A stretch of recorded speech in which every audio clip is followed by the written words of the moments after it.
சித்தனருள் 1604 அன்புடன் அகத்தியர் அருள்வாக்கு.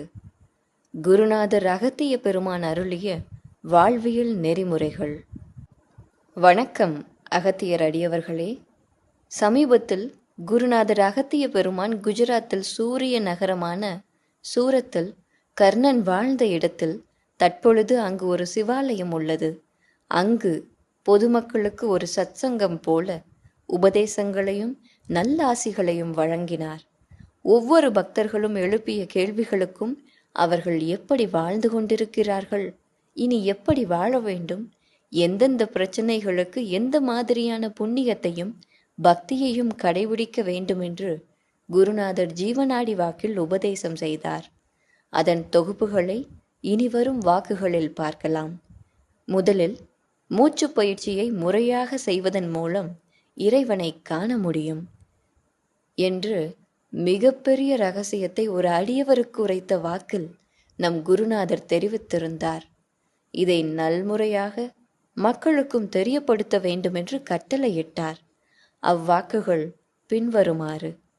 அகத்தியர் மீது பேரன்பு வைத்திருக்கும் ஒரு அகத்திய அடியவர்: குருவே, நமஸ்காரம். நான் அனுதினமும் எத்தனை முறை மூச்சை சுவாசிக்கின்றேனோ அத்தனை முறை உங்கள் பெயரையே உச்சரித்து கொண்டிருக்க வேண்டும். வேறு எண்ணங்கள் எதுவும் வரக்கூடாது. அதற்கு நீங்கள் நல்லாசிகள் தர வேண்டும் என்று கேட்டுக்கொண்டார்.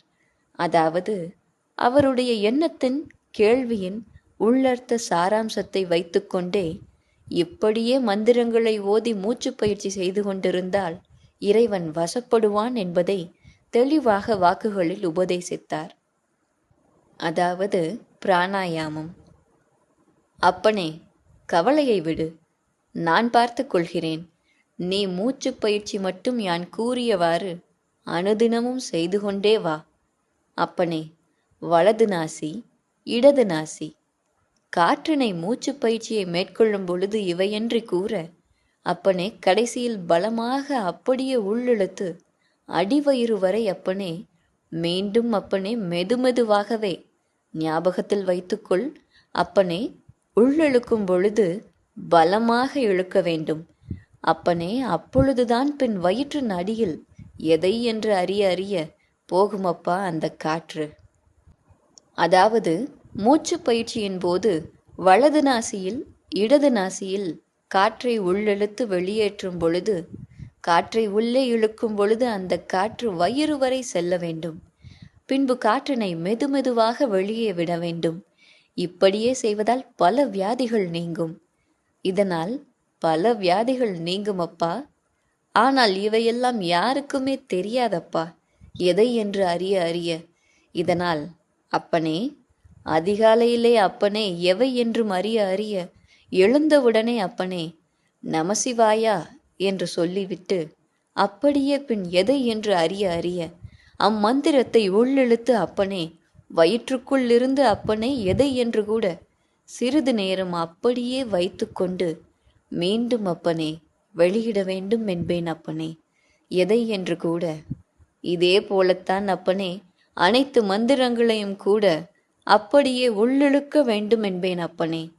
அவை அப்படியே எதை என்றும் அறிய அறிய ஒவ்வொரு உறுப்புகளுக்கும் பலமாகும் பொழுது சில நோய்கள் அப்பனே தீரும் அப்பா. இதை நிச்சயம் எவை என்றும் அறிய அறிய அப்பனே தெரிவித்தல் நன்று.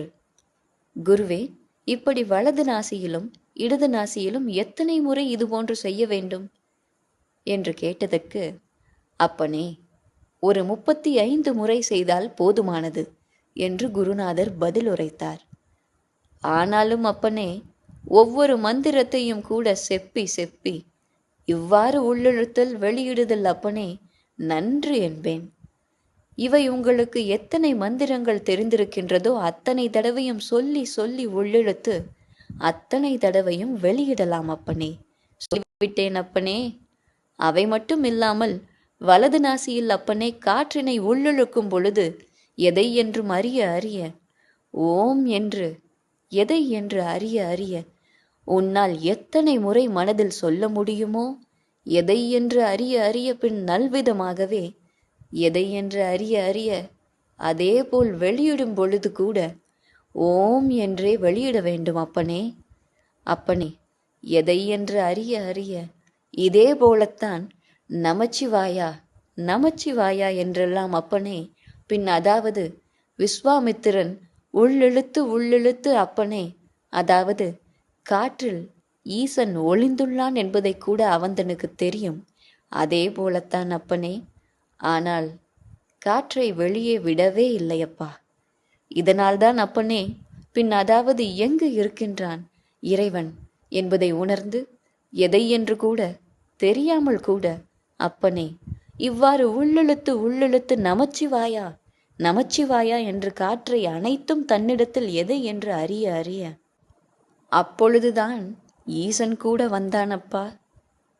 தரிசனம் தந்து விட்டானப்பா. ஆனால் இன்றைய நிலையில் அவை போல் யாருமே இல்லை. குருவே சரணம்.